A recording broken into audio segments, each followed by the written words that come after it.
Hi friends, ఇక్కడ నేను మీకు చూపిస్తున్నాను ఒక హెల్దీ లంచ్ బాక్స్ రెసిపీని. మష్రూమ్ కర్రీని ఎప్పట్లా కాకుండా కొంచెం డిఫరెంట్గా చేసి చూపిస్తున్నాను.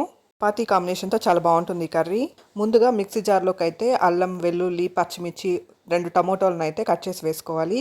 ఒక 10 జీడిపప్పులను కూడా నానపెట్టి మిక్సీ జార్లోకి తీసుకోండి. మష్రూమ్స్ని అయితే కడిగేసి కట్ చేసి రెడీగా పెట్టుకోవాలి. ఒక ఆనియన్ని కూడా సన్నగా కట్ చేసి రెడీగా పెట్టుకోండి.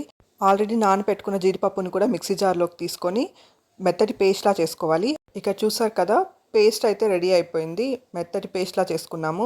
ఆ తర్వాత ఒక కడాయిని తీసుకొని కడాయిలో కొంచెం ఆయిల్ వేసి, ఆయిల్ వేడయ్యాక అందులో కొంచెం వడియం వేసి, వడియం వేగాక అందులోకి మనం కట్ చేసి పెట్టుకున్న ఉల్లిపాయ ముక్కల్ని కూడా వేసుకొని లైట్ గోల్డెన్ బ్రౌన్ కలర్ వచ్చేంత వరకు బాగా వేయించుకోవాలి. ఆ తర్వాత మనం మిక్సీ జార్లో పేస్ట్ చేసి పెట్టుకున్న మిశ్రమాన్ని కడాయిలో వేసేసి సిమ్లో పెట్టి మూత పెట్టి కొంచెం సేపు ఉడికించారంటే ఆ పేస్ట్లో నుంచి ఆయిల్ రిలీజ్ అవుతుంది అనమాట సైడ్స్లో. ఆ తర్వాత మనం కట్ చేసి పెట్టుకున్న మష్రూమ్స్ని కూడా అందులో వేసేసి కొంచెం సేపు వేయించుకొని ఆ తర్వాత ఉప్పు, పసుపు, ధనియాల పొడి, కారం అంతా వేసేసి కొంచెం సేపు వేయించుకొని తగినంత నీళ్లు పోసి ఉడికిచ్చారంటే healthy and tasty mushroom curry ready అయిపోతుంది అనమాట. గరం మసాలాను కూడా వేసుకున్నారంటే చాలా టేస్టీగా ఉంటుంది. చపాతీతో మంచి కాంబినేషన్ అనమాట. నార్మల్గా చేసుకునే మష్రూమ్ కర్రీ కంటే కూడా ఇది చాలా టేస్టీగా ఉంటుంది.